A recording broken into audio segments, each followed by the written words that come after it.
Park Ranger Roland Bissonnette from Cowpens National Battlefield. Thank you for joining me on location here today. So we are standing on the historic Green River Road off my right shoulder. This road will eventually take you to our off-site trailhead parking. Off to my right over here is some waist-high winter grass.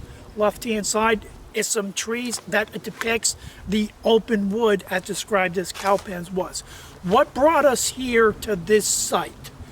After Major General Nathaniel Greene split his Southern Army, he sent Brigadier General Daniel Morgan out west of the Catawba and Broad Rivers to spirit of the people, bring protection to this part of the country. This will cause Lieutenant General Charles Cornwallis in Winnsboro a little bit of pain. But it's not until a Tory spy by the name of David George sends dispatches into Cornwallis's headquarters at Winnsboro, and Lieutenant Colonel Isaac Allen at 96 also sends him some frantic dispatches telling him that Morgan has been spotted on his way to 96 with 2 to possibly 3,000 men and possibly 1 to 2 pieces of artillery.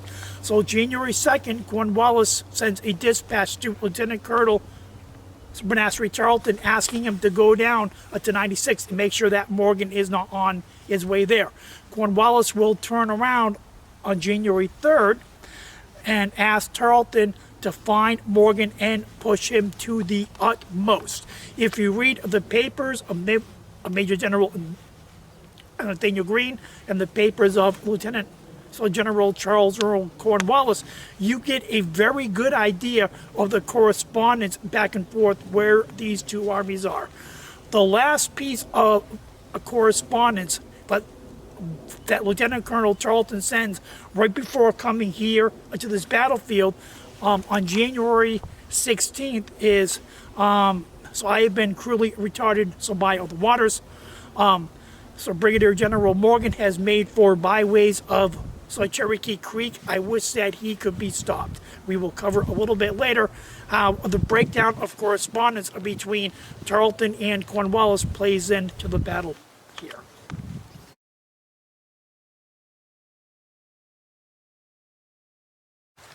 So Brigadier General Daniel Morgan is looking for a place to fight away Colonel Tarleton. He's being pursued for several days now. He knows that he does not have a lot of time left because just 5 more miles up this wagon road, he's going to run into the Broad River, which is slowly flooding from all these winter rains and melting snows. Now, the men with Morgan, as they're retreating up the road from one campsite to the next, they think he's running because he is scared. One participant, Thomas Young, a local militiaman, he says that the men are openly cursing the general for a coward because they think he's retreating. But on January 16th, when Morgan brings his army into the field of Saunders' Cowpen, he shares that they're coming here to make a stand. Thomas Young says the men do a full 180 and they're now cheering the general and they're ready to go for this coming fight. General Morgan, he likes the lay of the ground. He likes the open woods out here in the rolling hills. He turns to his militia guide, Dennis Trammell, and says this field will hold victory or Morgan's bones.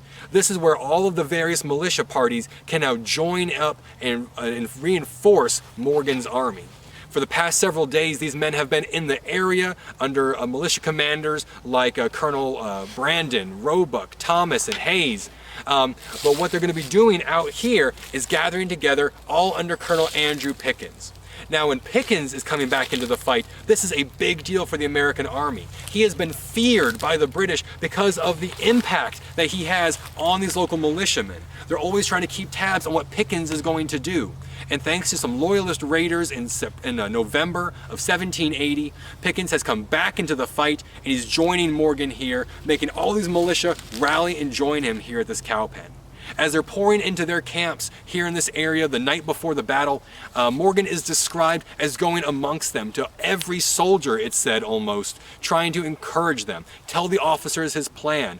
He's telling jokes and stories about their wives and sweethearts, how their role here when they go home and tell what they did at the cowpens, they're going to be blessed by the old folks and kissed by the girls. Now, one thing he's going to do he's going to tell his militia that he doesn't want them to stand here and have this massive knockdown, drag-out fight. He wants them to stand for 3 shots. He says 3 shots and you're free.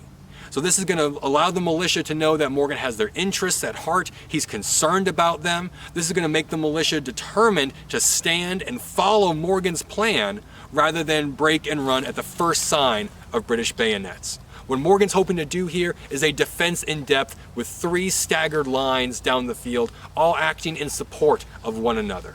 So we're going to check out those lines in a little bit and see how this plays out in the battle.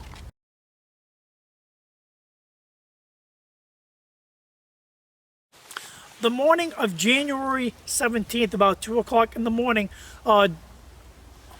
Lieutenant Colonel Tarleton is camped at Burr's Mill, about 12 miles south of here.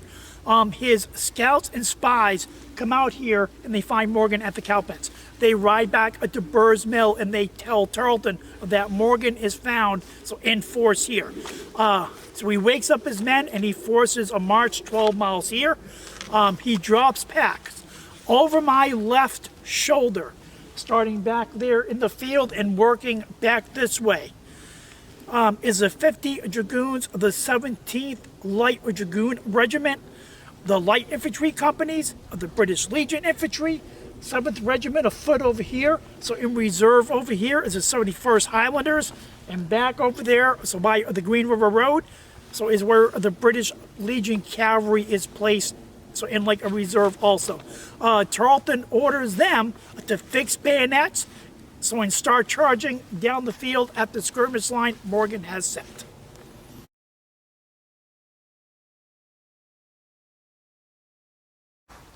Now the first line of Morgan's army, his 3-line defense in depth formation, is going to be formed of skirmishers, mostly North Carolinians and Georgians, under Major McDowell over here to the right of the road and Major Cunningham over here to the left.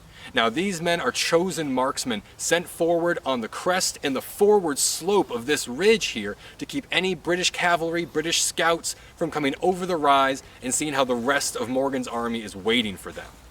Now, when Tarleton first sees these men in the early dawn hours, he sends forward the 50 cavalry from his left flank, the British Legion Dragoons. He sends these men forward to drive in these skirmishers, push them back off the ridgeline, but the accuracy of these riflemen quickly unhorses about 14 of that company, and they're ordered to pull back.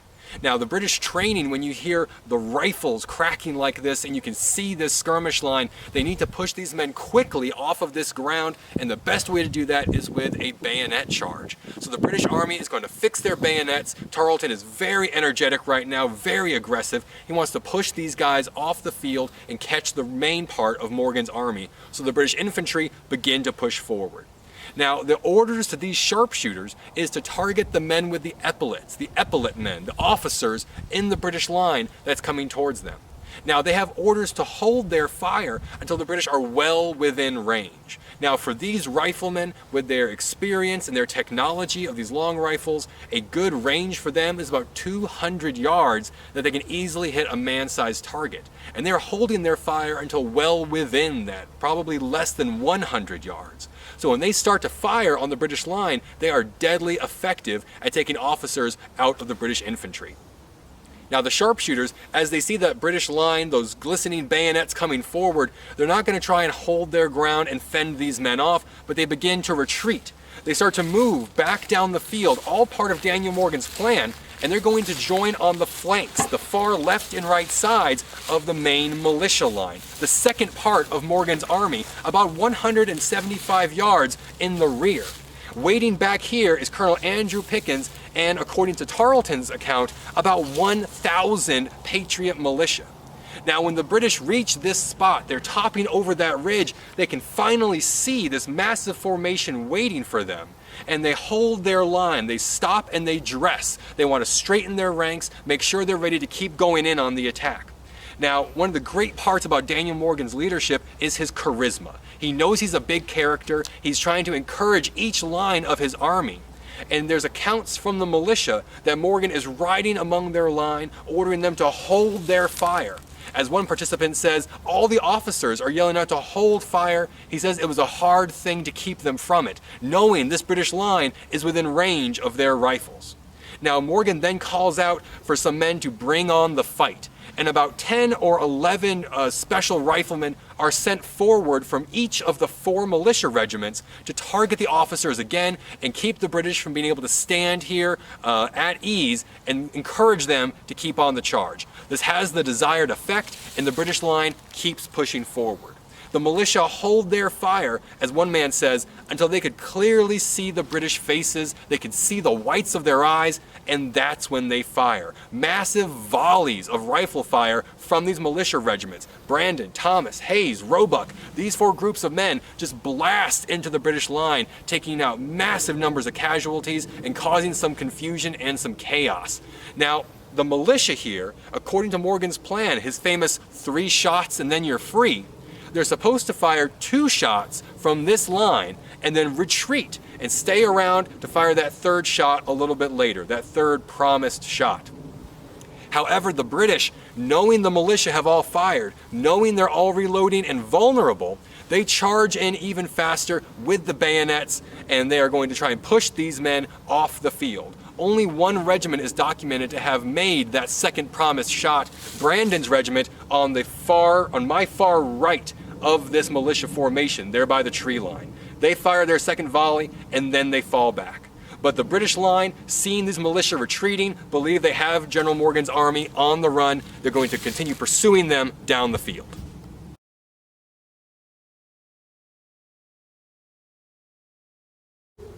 After the British advance on the 2nd line of militia under Colonel Andrew Pickens, Bonassery Tarleton orders his 17th Light Dragoons on the right side of the British line to chase down the militia and basically take them out of the field. So the militia, they can hear in back of them as they are running back here to the backed area. Daniel Morgan wants them to regroup. They can hear the thunder of horses coming down on their backside. The 17th Light Dragoons are drawing sabers and they are chasing down on them. They do catch up to them. They start cracking skulls and breaking bones. The militia want no part of this battle. They are going to come back here, jump on their horses, and get out of here as quickly as possible.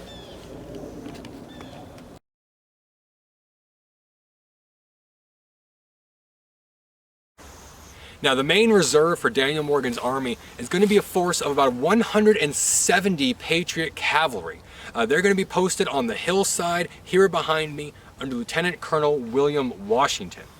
Now, these men are a combination. They're about 70 3rd Continental Light Dragoons, the experienced troops under William Washington's regiment, and they're going to be joined by 2 troops, about 45 each, of South Carolina Militia Dragoons under Major McCall and Major Jolly.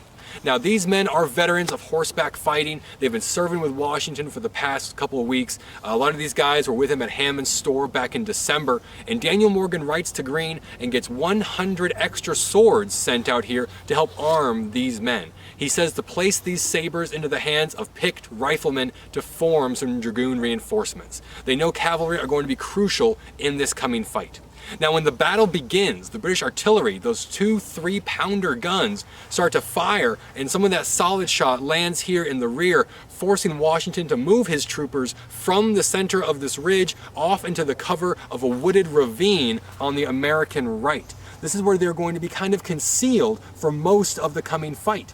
Now, during the battle, William Washington will watch as the 17th Light Dragoons on the British right come swinging around the Continental left in pursuit of the fleeing militia. Now, with uniforms like they had then, the bright red jackets of the 17th are very familiar to Washington and his white-jacketed 3rd Continental Dragoons. These guys, they fought against several times earlier in the war. Lena's Ferry, Monk's Corner, both of those times. Tarleton, his British Legion, these 17th Dragoons have just wiped the floor with Washington and his guys. Now's their chance for some vengeance.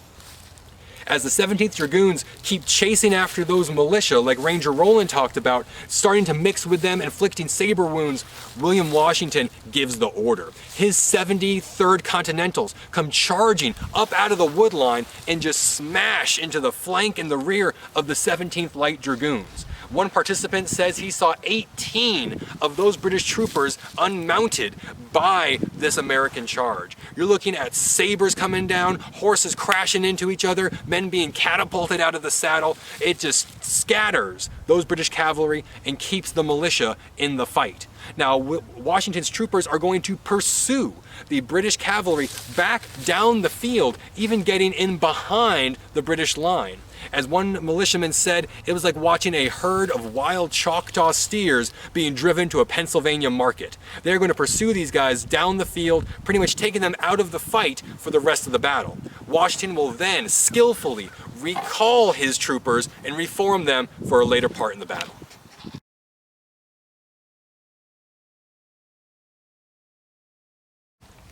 Once the militia, 2 lines of militia here, so have decimated Tarleton's junior field officers of command, your ensigns and your sergeants and so on. So Lieutenant Colonel Tarleton is having a hard time keeping his British infantry regiments over my right shoulder in line, disciplined. He is trying to dress his lines to get them to be more of a disciplined unit, but he is having a very hard time accomplishing this. The British and the Continentals up here do start trading fire back and forth. The fire is very concentrated and heavy. Tarleton even describes it as the fire on both sides was well supported, so it produces much slaughter. Tarleton also knows that his infantry line, so in back of me, is not enough to break the Continental forces, so in back of you. So Tarleton has to do something a little bit radical. The 71st Highlanders, so in reserve over my left shoulder down the field, are going to be told to take a wide march down by this tree line over here to kind of hit the Virginians on the left side of the Continental line over by the Washington Light Infantry Monument over here. Once you have crashed down on them, wheel right. So the Continental line is being hit on both of the front and the flank, kind of like an L or like a 90-degree corner. If you can imagine in this one area here, as the Highlanders are coming down the field, their bagpipes are going off.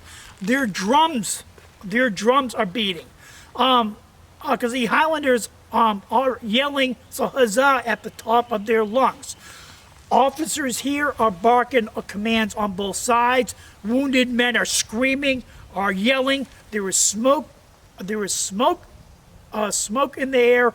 Drums are beating. This area is like the perfect whirlwind of battle. It is also where the Continental line seems like it's starting to break and waver a little bit.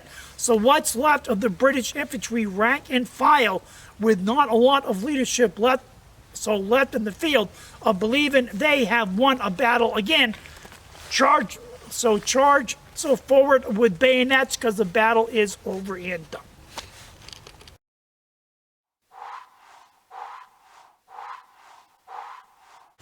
Now Morgan's third line of defense, his Continentals, have been hotly engaged with the main British line, but when those Highlanders started to come around the side, as Ranger Roland described, that's when you start to get a little bit of misunderstood orders.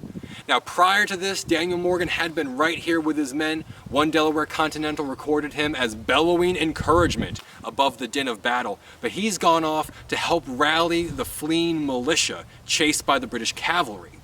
So when the Continental line sees the Highlanders coming around on the right flank, they order to refuse the flank. Colonel Howard wants the right part of his line to form at an angle to defend against this new threat. However, due to that fog of war Ranger Roland described, the smoke, the noise, both instruments and man-made, that order is misunderstood. That right-hand company, they do not form to the right, they accidentally turn all the way about and they begin to retreat down the field. Now, as that order gets observed by the next companies down the Continental line here, they're going to believe that this is part of their plan. So they're all going to turn and they're going to begin falling back. Now, as they're marching down the field, General Morgan, he rides back. He wants to know what is going on. He calls out to Colonel John Howard, "Are you beaten?"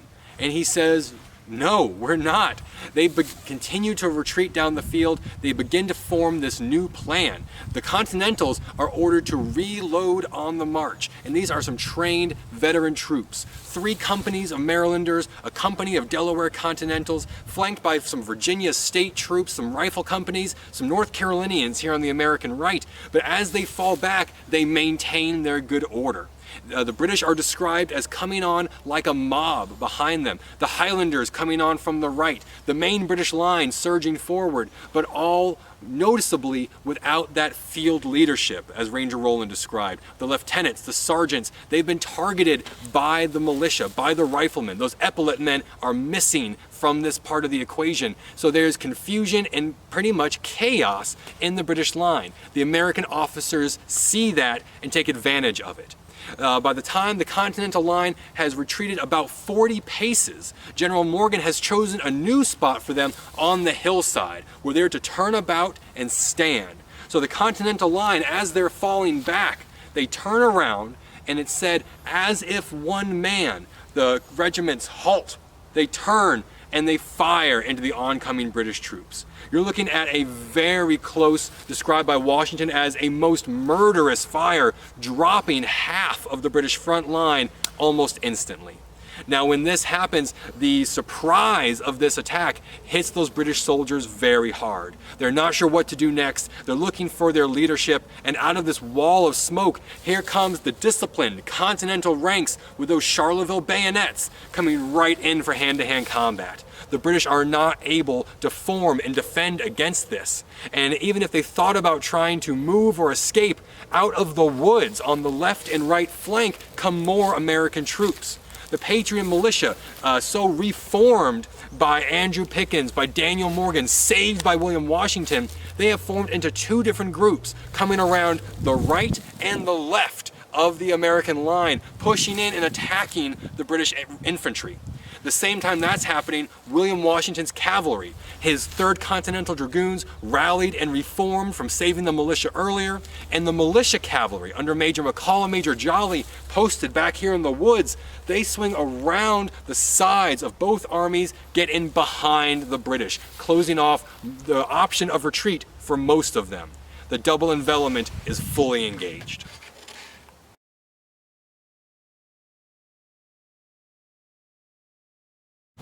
So as the wings of the Patriot double envelopment continue to surround and trap the main British line here, the victory becomes very apparent to the American army. By the time this action is going to be said and done, the area here behind me is going to be filled with all number of killed, wounded, and captured British soldiers. By the time the tally is done, the Patriots are looking at about 110 British have been killed here, about 230 are wounded, and close to 600 additional British soldiers taken prisoner, both here on the ground and for miles down the road as mounted Patriot militia and Washington's cavalry pursue them all through the rest of the day until darkness falls. Now, once they're here on the field, in addition to all these men, you have the captured supplies. The Patriots are going to walk out of this with about 800 captured muskets, the 2 captured field pieces of the Royal Artillery, the captured regimental colors of the 7th Regiment, and about a few miles down the road here, they're going to find what remains of the British supply wagons. Most of them were burned by the British baggage guard when they heard that the battle had been lost, but 35 wagons of supplies are recovered, along with a traveling blacksmith's forge. Now, the Americans are going to try and deal with this number of prisoners very quickly. The British officers are written paroles here on the field, meaning their names and regiments are taken down, and they're allowed to make their way towards British lines or the British post at Charleston. But the rank and file are going to be kept as prisoners of war and marched under General Daniel Morgan and Colonel Andrew Pickens up into North Carolina and eventually Virginia, where they're going to be held until 1783. Now, for all of this victory gained by the American army, their losses are described as insignificant. Only about 24 Patriots lost their lives here during the battle, and 60 more are going to be wounded here in the fight. All of this makes Daniel Morgan very confident in reporting that he gave Tarleton a devil of a whipping.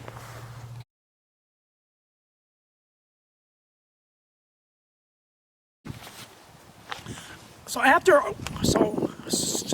Lieutenant Colonel Tarleton's infantry forces had been double enveloped and crushed down there at the Continental line, Tarleton's 200 Legion cavalry is down here. They have not moved. They can hear all of the screams down there of the Continentals yelling Tarleton's quarter and remember Waxhaws. This is not part of the battle they want. Tarleton comes riding down the road here to get them to move forward. By God, engage. So a Patriot, a militiaman, takes aim and actually drops Tarleton's horse. The sergeant of the 71st, Robert Jackson, gives Lieutenant Colonel Tarleton his horse. So Sergeant Jackson then proceeds on foot down the field to tend to the wounded. This area here is also where the famous painting of the duel between Washington and Tarleton takes place. After Tarleton's infantry is crushed and Tarleton's down here trying to get his Legion cavalry to move, to do something. So Lieutenant Colonel Washington actually charges down the field, draws his sword, and yells, "Where now is the boasting Tarleton?" They will have a famous duel here. A couple of Tarleton's troopers come riding up with sabers drawn to protect Tarleton.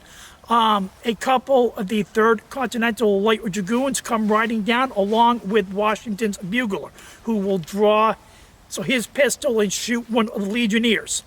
After that duel is done, Tarleton draws his pistol and he shoots Lieutenant Colonel Washington's horse, the final casualty of the Battle of Cowpens. So after that is done, Lieutenant Colonel Tarleton gathers up what's left of his army, about 40 mounted of the 17th Light Dragoons, and he screams down the road. So after his British Legion cavalry to find where Lieutenant General Charles Cornwallis is. The Battle of Cowpens is over.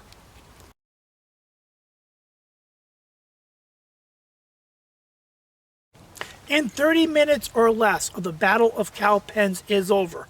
Out of the 1,150 British troops Lieutenant Colonel Benassary Tarleton brought here to the Cowpens, he will only make it back to Lieutenant General Charles Earl Cornwallis's camp at Turkey Creek with about 250. Tarleton lost 88% of his command. Some people describe the force that Tarleton lost here as the flower of Cornwallis's army. It is all light troops, the best of the best. After this battle, Charles Earl Cornwallis, as a prisoner, stated when Tarleton eventually rides in to his camp, is listening to Tarleton's account of the battle. He is getting angry and frustrated, leaning on his sword. The more that Tarleton gets into what happens here, Cornwallis puts more pressure down until his sword snaps in half.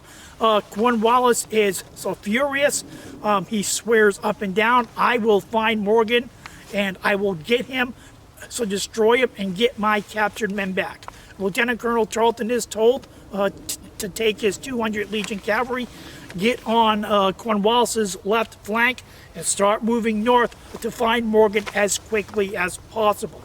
Cornwallis is never able to officially catch Morgan, even after he stops at Ramseur's Mill, and he burns all of his baggage to take his big, heavy army and turn it into a light force. He is still not able to catch Morgan. The victory here at Cowpens will lead to the British so-called victory at Guilford Courthouse, where Cornwallis actually lost more men of the Major General Nathaniel Greene does. That overall also will lead to Cornwallis moving up into Virginia, where 9 months later, October of 1781, he will surrender so what's left of his command at Yorktown, Virginia, to Patriot General George Washington. That will effectively bring an end to the fighting portion of the American Revolution.